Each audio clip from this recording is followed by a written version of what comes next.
Welcome to the First Unitarian Church of Worcester, Massachusetts. I'm Sarah Stewart, the minister here. It's wonderful to have all of you with us this morning. I'm leading worship this morning with our director of music, Allegra Martin, and our broadcast tech, Avilo Buxton. Sue and Bob Shaw are our head ushers. We're pleased to have member Tim Antonelli with us once again on the piano. And our director of faith development, Samantha Namath, is downstairs preparing an activity for our children this morning. Here at First Unitarian Church, we strive in loving fellowship to honor the sacred, connect with each other, and serve justice. We are a welcoming congregation. Whatever your age, race, class, or nationality, you are welcome here. Single people and families of all kinds are welcome here. LGBTQ folks are welcome here. Those of all physical and mental abilities are welcome here. The doors of this church are open to all, and we are delighted you are with us today. I welcome those of you who are joining us online.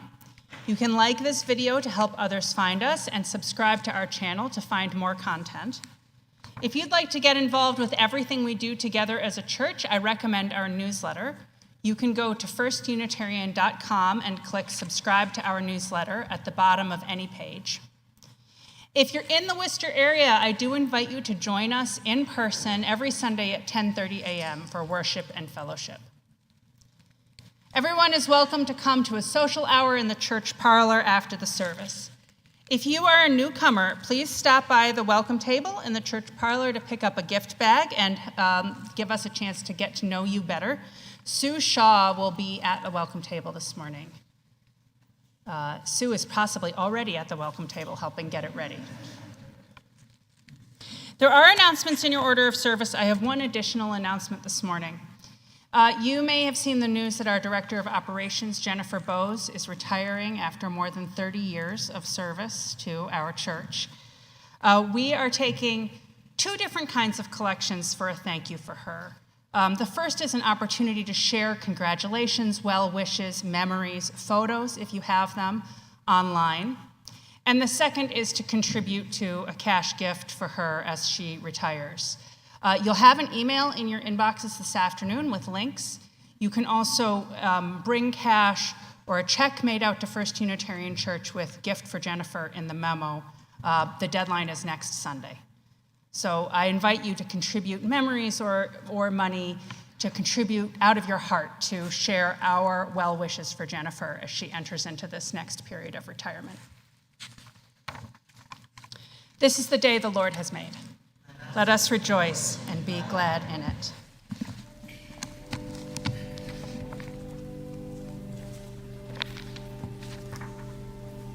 Earth, teach me stillness, as the grasses are stilled with light. Earth, teach me suffering, as old stones suffer with memory. Earth, teach me caring, as parents who secure their young. Earth, teach me courage as the tree which stands all alone. Earth, teach me limitation as the ant which crawls on the ground. Earth, teach me freedom as the eagle which soars in the sky. Earth, teach me resignation as the leaves which die in the fall. Earth, teach me regeneration as the seed which rises in the spring. Earth, teach me to forget myself as melted snow forgets its life. Earth, teach me to remember kindness as dry fields weep with rain. Amen.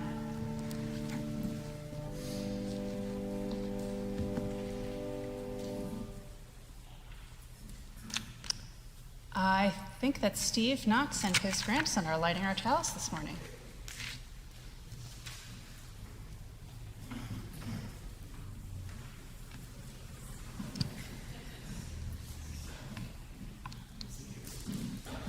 Yeah.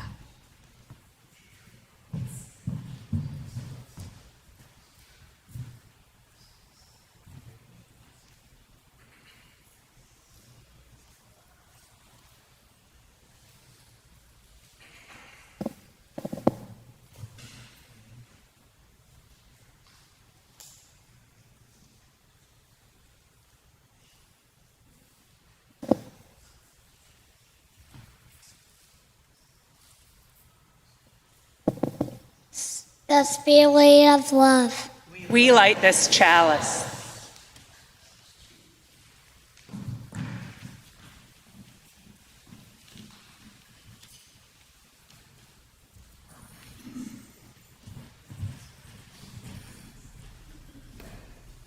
Please rise in body or spirit to renew the covenant of our church with the words in your order of service and appearing on your screen. In the love of truth and in the spirit of Jesus, we unite for the worship of God and the service of all.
Our faith development program has many exciting things that are launching in the coming week. Next Sunday, our Sunday morning all ages class, Soul Matters, begins. So children will gather here at 10:30 with their families, and then when we sing our children's blessing, they'll go downstairs into our classroom area, which is called the Landers Room, for their own faith development class. And then next Sunday, following class from 12 to 1 upstairs in Unity Hall, we will have a hands-on animal show called Curious Creatures, where we can meet and greet all different animals. This is a wonderful Sunday to bring a friend to First Unitarian Church. Curious Creatures is geared toward children, but it is open to everybody, so all are welcome to come to this animal show. Before church next Sunday, our middle school Bicota youth group will be having their first meeting of the year.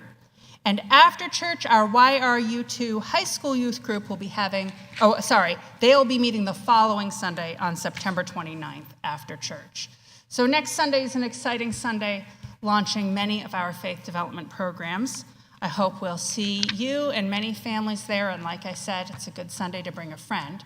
We are also, after church next Sunday, hosting an open house and an opportunity fair, so there's something special for everyone. This morning, our tale of the day is Henry Hikes to Fitchburg by D.B. Johnson. We have our Assistant Director of Faith Development, Abby Hannaford-Riccardi, sharing this story on video.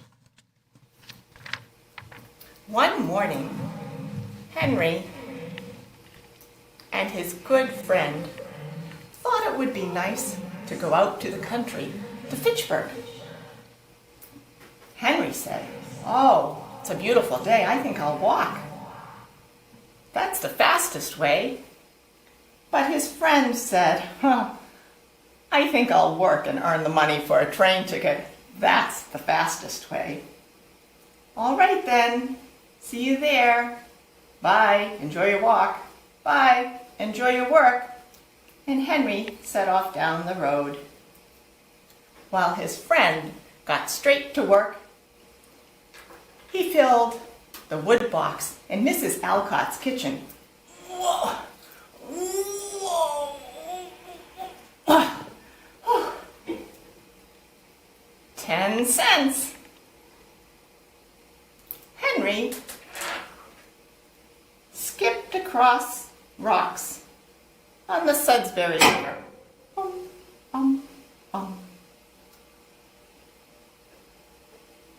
Henry's friend swept out the post office.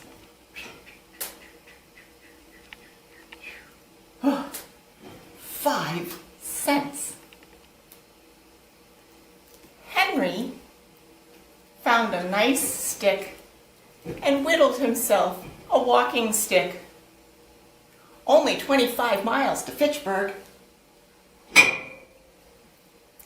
Henry's friend pulled the weeds out of the hawthorn's garden.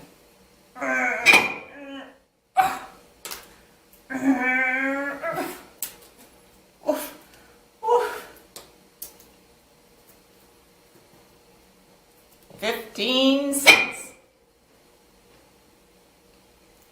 Henry pressed some flowers and some ferns in a book. Henry's friend painted the courthouse fence.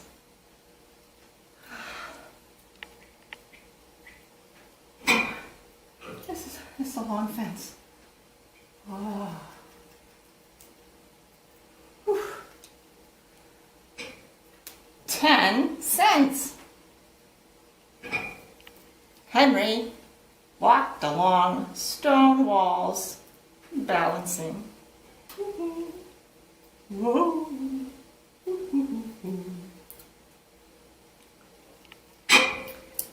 Henry's friend moved bookcases in Emerson's study.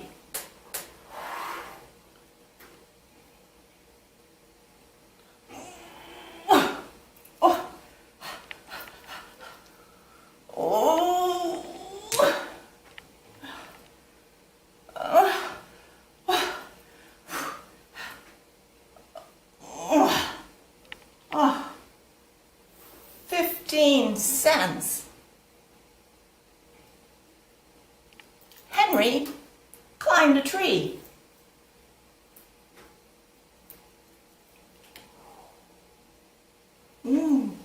Only 18 miles to Fitchburg. Henry's friend carried water up to the cows on the green.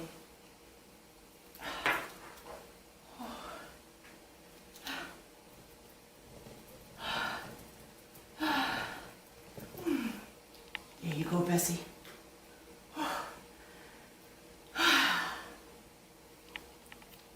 5 cents. Henry built a raft and paddled down the Nashua River.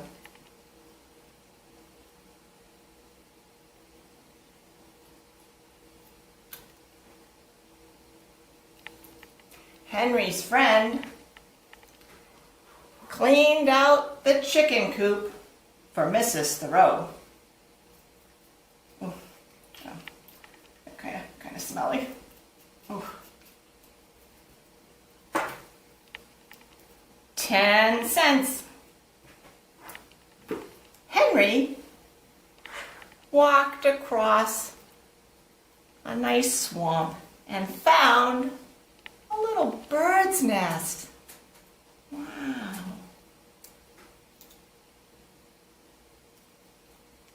Henry's friend carried flour from the mill to the Hawthorne's house.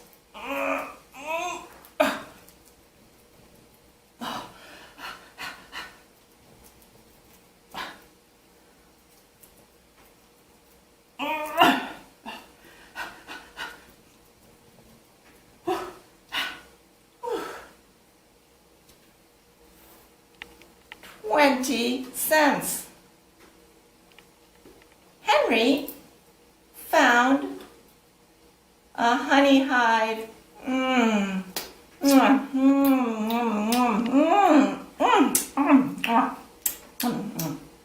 Delicious. Henry's friend ran to the train station to buy a ticket. 90 cents.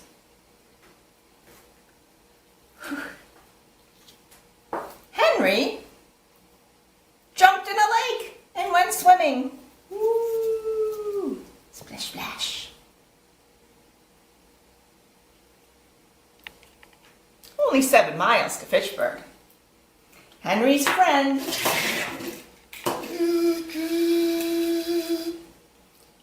got on to a crowded train and squeezed in between other people.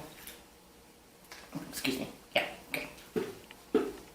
Henry ate his way through a blackberry bush.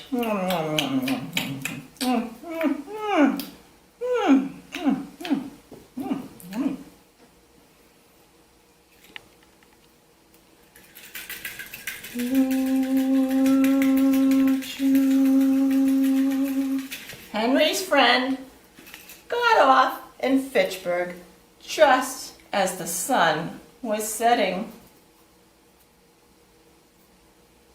Henry took a shortcut and found his friend sitting in the fading light. The train was faster. I know, said Henry.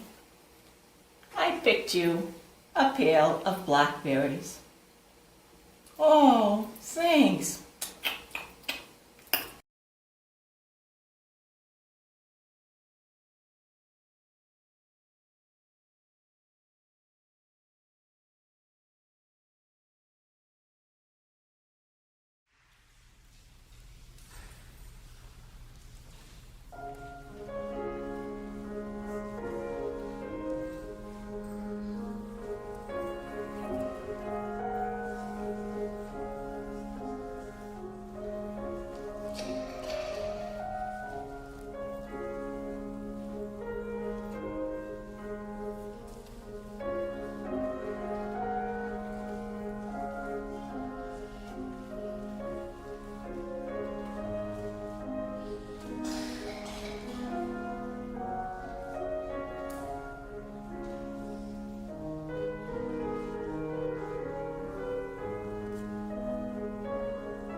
I invite our children and helpers to go to the class downstairs.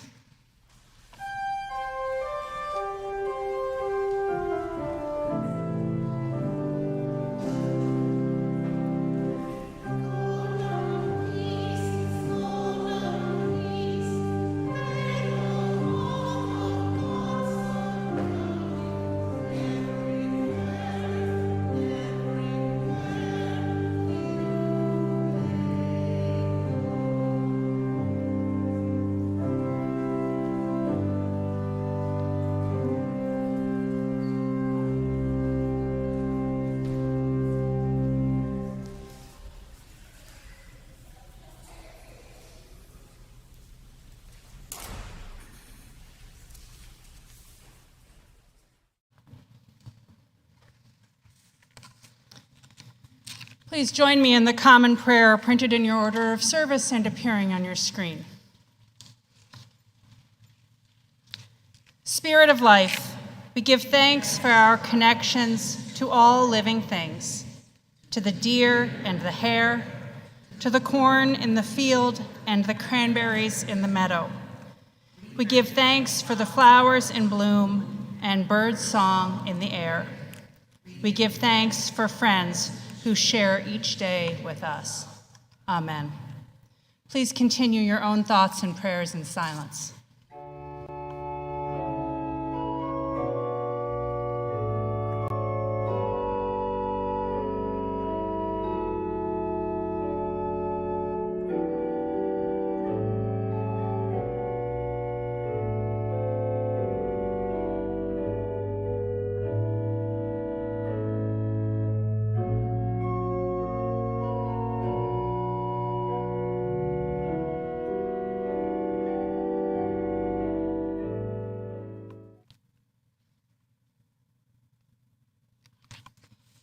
In this time of prayer and meditation, we share the joys and sorrows of our church with one another.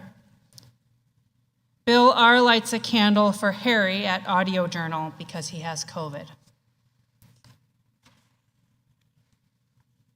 We hold this prayer of healing in our hearts. We also know that there are joys and sorrows that go unspoken among us, and so we reach out to one another in compassion as we say together the prayer of Jesus. Our Father, who art in heaven, hallowed be thy name. Thy kingdom come, thy will be done on earth as it is in heaven. Give us this day our daily bread, and forgive us our trespasses, as we forgive those who trespass against us. And lead us not into temptation, but deliver us from evil. For thine is the kingdom, and the power, and the glory, forever and ever. Amen. Our ministries at First Unitarian Church thrive because of your support. Over the last week, the Guilfoyle Zinkovich family installed a bat house on the church property. You can see it, it's up here at the top of the parking lot. The house was built by young scholars at our We Agora summer program. Your Buildings and Grounds Committee met to continue their good work of maintaining and improving our building. And members donated menstrual supplies and diapers to support Haitian families living at Hotel Worcester. The ushers will receive this morning's offering, or you may scan the QR code in the order of service, and which will also be on the screen. Everything we do together as a church is thanks to your support. I invite your generous contributions for the good work of First Unitarian Church.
Our first reading this morning is excerpts from the book of Job, chapters 38 and 39.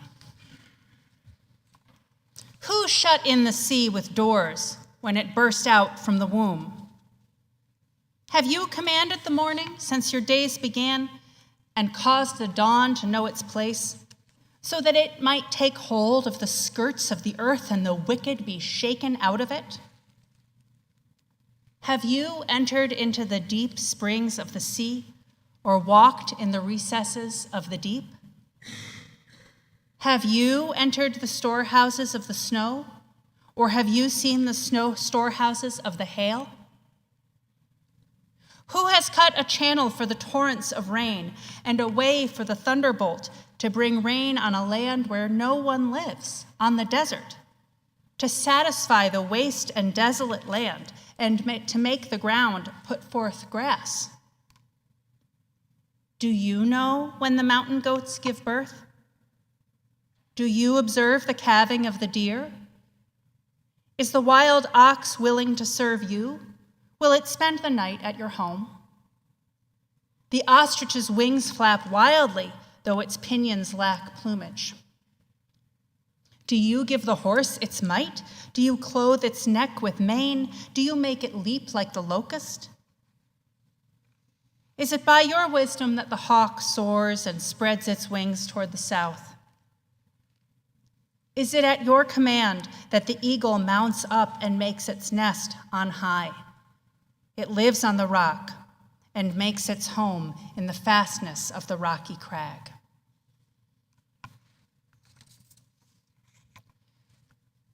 Our hymn is number 328 in your gray hymnal, I Sought the Wood in Summer. Please rise in body or spirits.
Our second reading is from the essay Walking Meditation by the late Tibetan Buddhist monk Thich Nhat Hanh, whose life work was dedicated to peace.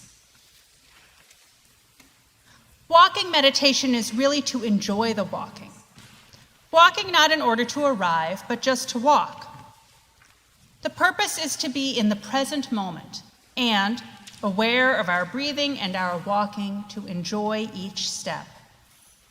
Therefore, we have to shake off all worries and anxieties, not thinking of the future, not thinking of the past, just enjoying the present moment. Although we walk all the time, our walking is usually more like running. When we walk like that, we print anxiety and sorrow on the earth. We have to walk in a way that we only print peace and serenity on the earth. When we are able to take one step peacefully and happily, we are working for the cause of peace and happiness for the whole of humankind. Be aware of the contact between your feet and the earth. Walk as if you are kissing the earth with your feet. We have caused a lot of damage to the earth. Now it is time for us to take good care of her. We bring our peace and calm to the surface of the earth and share the lesson of love. We walk in that spirit.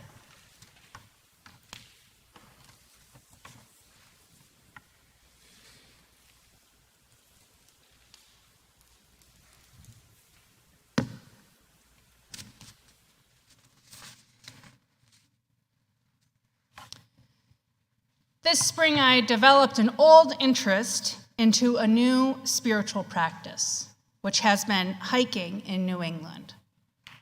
Andy and I used to live in central New Hampshire. In fact, this stole that I'm wearing this morning was the gift from the church that I served in Plymouth, New Hampshire, when I came to be their minister, and it's meant to evoke the lakes and mountains of New Hampshire. It's a beautiful part of the country, and we enjoyed hiking up there before we had children. And then when the children we moved when they were 8 and 5, so right before we moved, they had reached the point where we could tease them, convince them along the trail with Skittles, and do some of the smaller hills in the lakes region. And then a long break where we were living in Worcester and very busy with parenting and sort of forgot that the mountains were all around us. But this spring I remembered, and so I began hiking again. Often on my own, just me and the earth and my thoughts for the day. I hiked Mount Wachusett a couple of times, Mount Tom. My husband and I did our own east-west trail across Worcester for the second time. I've done some mountains in New Hampshire, not the 4,000 footers, which everybody talks about. That's still a little bit beyond what I want to do for a spiritual practice. But some smaller mountains with beautiful views at the top. And a friend invited me to section hike the Mid-State Trail with him, starting at the Rhode Island border in the Douglas State Forest and eventually ending on top of Mount Watotic in New Hampshire, south through north through Worcester County. We just did a section this past Wednesday. We started in the center of Oxford and hiked to just over the Spencer town line. So all together, we've done, I think, about 25 miles so far over 3 days. As I've walked alone with friends or family, doing this practice, I have discovered a great treasure. Thoreau knew this treasure in the woods at Waldo, and Thich Nhat Hanh knew it around Plum Village in France. Being outdoors, moving my body over the earth, connects me to my deepest self and the source of all life.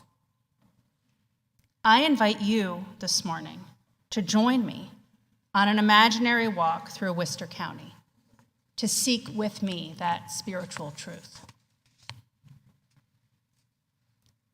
I invite you to join me as I began on the Mid-State Trail in the Douglas State Forest. We might see a few other families getting ready for a day at Wallam Lake, but once we get on the trail, we won't see anybody else for the whole day. And I invite you into the first spiritual connection of the woods, which is the connection to all living things. The sky is overcast on this day. The summer woods are a deep green against the gray sky. As we walk, especially if we don't talk to each other too much, the creatures of the forest will begin to accept us as one of their own. Frogs and snakes will cross our path. Tanagers and phoebes and juncos will sing their songs in the trees. They will forget to hide themselves from us. We won't see the spiders, but we'll walk through the spider webs. Begin to feel yourself, not special or different, not better than or apart from, but a being among beings. Feel yourself part of the interdependent web. Take a moment to feel that connection.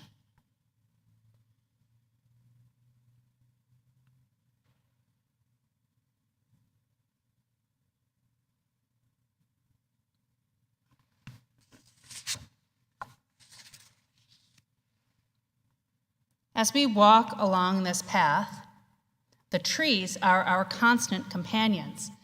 And if we can hear it, the trees will tell us a story. According to ecologist Tom Wessels, the Abenaki actively managed New England's forests for thousands of years before European settlers arrived. The Abenaki, which was a collection of tribes in Northeast North America, they had no need for large timber. What they wanted was good hunting grounds. So they had a practice of burning out the undergrowth in the forest annually to create better sight lines for hunting amid tall, old-growth pines and nut trees. When European settlers first arrived in Massachusetts, there may have been pine trees that were 400 feet tall. The landscape might have looked more like the redwood forests of the Pacific Northwest than like the mid-growth forest that we know today. Repeated fires along riverbanks created fertile open fields, which is where we get all the field town names along the Connecticut River, because when settlers were naming those towns, they were, in fact, fields. And the thorough forestation of New England is a result of our life in the forest and management of the forest, and lately allowing the forest to become more wild. The British, of course, had a need for large timber. They had the best navy in the world, and they needed masts for that navy. So all of those white pines were cut to become masts for ships.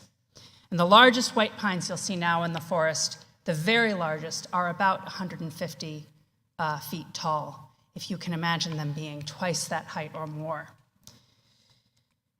And the Abenaki themselves were decimated by disease and war. Today's trees are relative newcomers, and just being in the midst of these trees, the birch and the maple and the oak and the smaller white pine, reminds us of this history, this human history on the land, a history of culture and management and disease and war.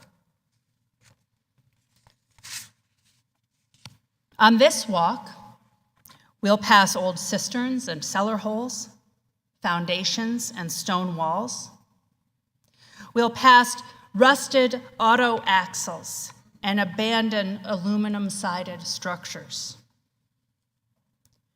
From the trees and from the remains of buildings, we know that our ancestors were here.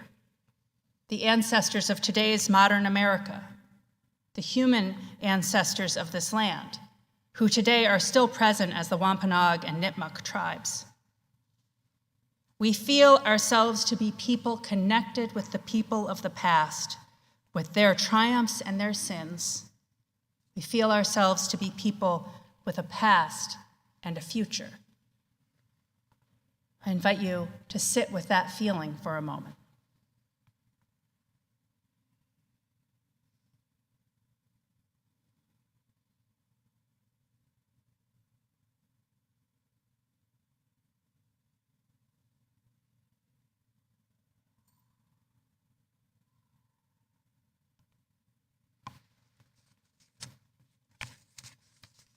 Now, this morning we're all on this imaginary hike together, but I invite you now to let your path diverge from your neighbors for a little while. This is a well-blazed path, so we won't get lost. We each have our own trail, and those blazes, like spiritual guides, will bring us back together again in a moment. But right now, we each need a chance to be on our own. When I am hiking alone, I have discovered that I cannot avoid feeling how I feel. I don't listen to any music in headphones. It's just me and the woods, one foot in front of another. And if I am upset about something, that will become very clear to me as my feet walk in front of me. There is no hiding from myself on the trail. It can be uncomfortable to feel feelings of stress or anxiety or sorrow or anger. But those are feelings that if they are within us, we need to feel them in order to be able to let them go. We need to welcome them and recognize their presence in our lives in order to be able to say thank you to them and let them find their place. Co-authors of the book Burnout, Sisters Emily and Amelia Nagoski, cite evidence that physical movement is what we need to release stress from our systems. In our modern lives, every day we encounter stressful occasions. Very stressful occasions might even inspire a flight or fight response in us. Our bodies gear up for that with all of this adrenaline, ready to fight, ready to run as fast as we can. But if what you're looking at is a stressful email, you do not need to fight or run away from that email. However, your body has prepared you to do so. So the Nagoskis write that we need some kind of physical effort in order to release those chemicals and that stress from our bodies and be ready to go on and face the next day. Now, I've been talking about hiking this morning, which of course involves walking, and not everybody can walk. So it doesn't have to be hiking. It can be any form of intense physical activity, whatever is right for you, even contracting and releasing tension in your muscles. The more I hiked this spring and summer, the more peace I felt within me. The more I was able not to reject difficult feelings, but to welcome them and say thank you and let them go through my footfalls on the trail. So right now, I invite you on your own private part of the trail to spend a few moments imagining your feet on that trail or whatever movement works for you. Feel the presence of that peace.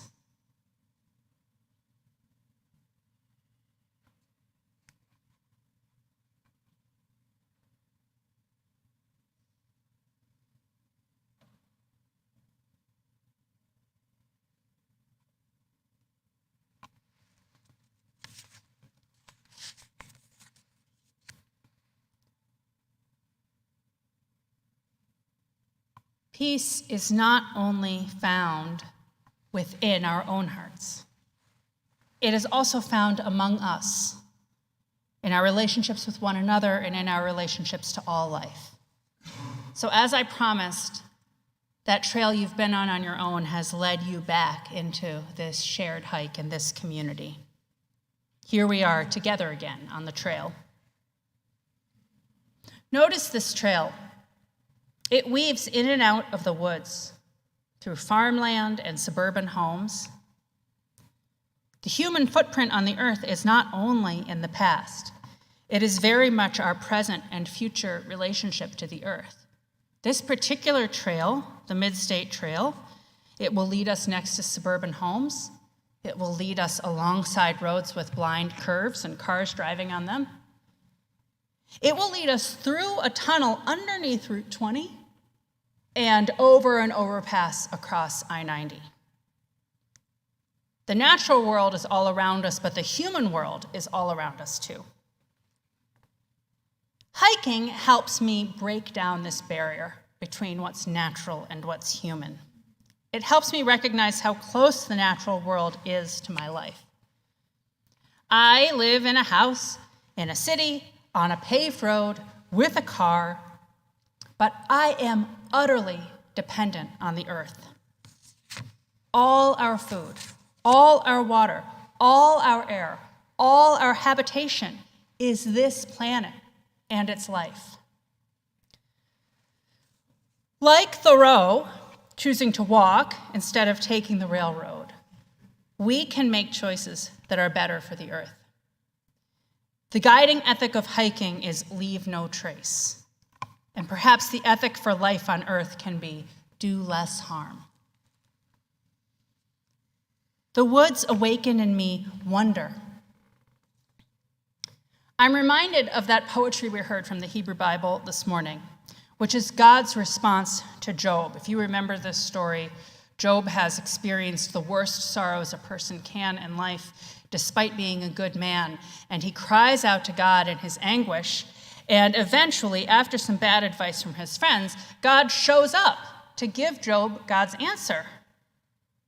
But God's answer is that the world is a strange and wonderful place.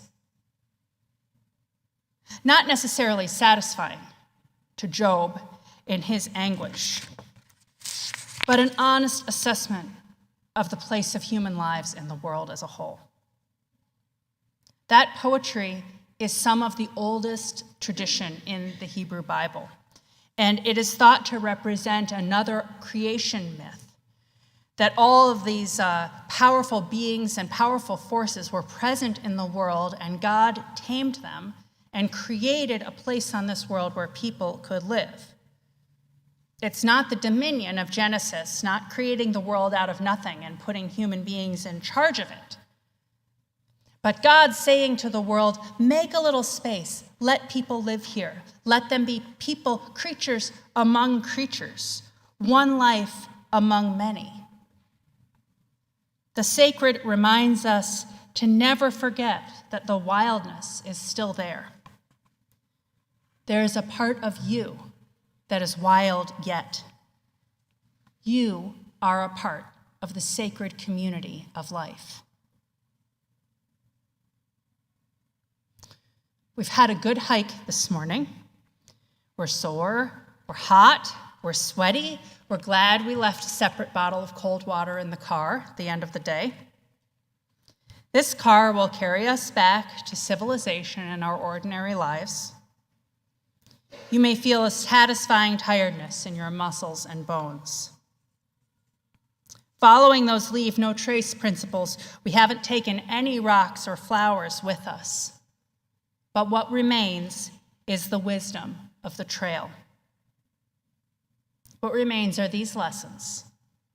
Notice your creaturely siblings, find your peace, and give thanks to the earth that sustains you. I love you all. Amen.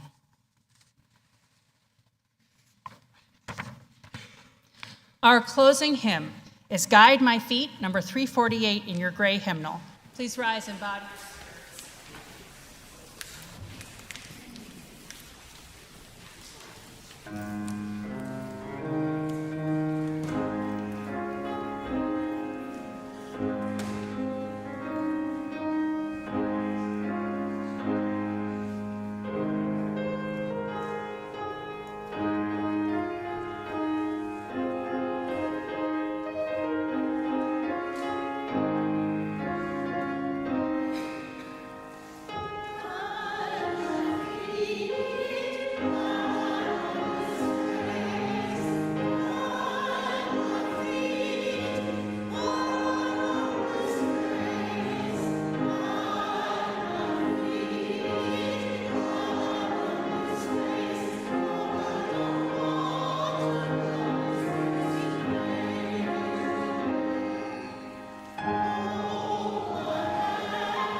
forth into the world in peace. Be of good courage. Hold fast that which is good. Render to no one evil for evil. Strengthen the faint-hearted. Support the weak. Help the afflicted. Honor everyone. Love and serve the holy, rejoicing in the power of the Spirit forever. Amen. Please be seated for the postlude.